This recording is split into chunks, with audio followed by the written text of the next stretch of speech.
Hey guys, what's up? Justin here from Gains Club, and just want to make a quick video about if you do jiu-jitsu and have hip problems, hip or lower back problems.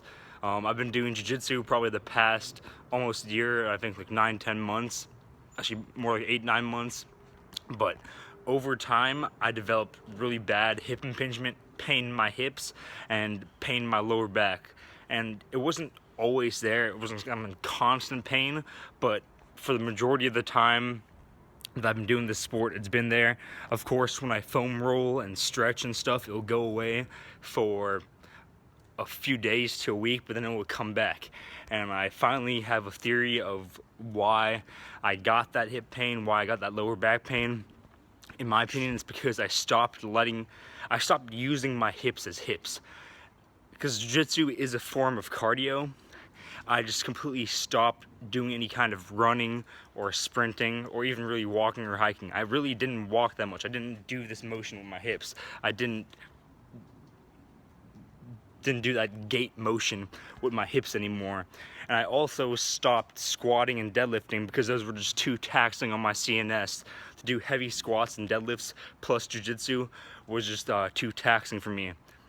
So what I've realized, I think, is that since I no longer put that demand on my body for my hips to act as hips anymore, and I was doing a bunch of jiu-jitsu, my body adapted to that. For jiu-jitsu, it wants you to be flexible. You want to have that mobility, and you're rolling around the floor the whole time, right?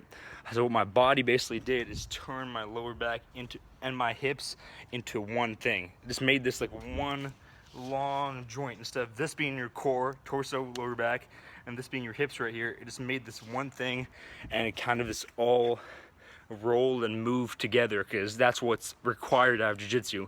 My body literally adapted to be the best at what I made it do the most. So I'm actually going to be traveling for the next few months, so I'm going to be putting a hold on my jiu-jitsu work, unless I find some, of course, abroad.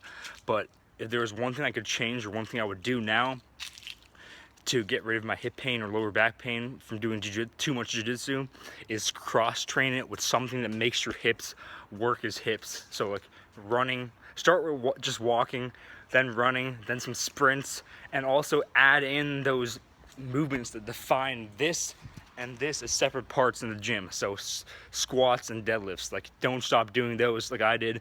I think that was the big mistake I made. I know a lot of you guys out there that do jiu-jitsu you don't really lift weights, because jiu-jitsu does like add muscle to your body because you're pulling that resistance. A lot of jiu-jitsu guys, at least that I saw at the gym, don't really work out that much. They either just do jiu-jitsu or that and some like body weight stuff like pull-ups, push-ups, stuff like that. But so my recommendation is add in some kind of running or sprinting, and also add in those foundational hip hinge movements in the gym. Try that out and see if that helps out for your hip pain or lower back pain for you jiu-jitsu athletes, and comment and let me know if it helps. You don't have to like this video immediately, but I'm telling you, if you listen to this, go do it a couple weeks later, if it's feeling a lot better, come back, like this shit, subscribe, comment. Peace.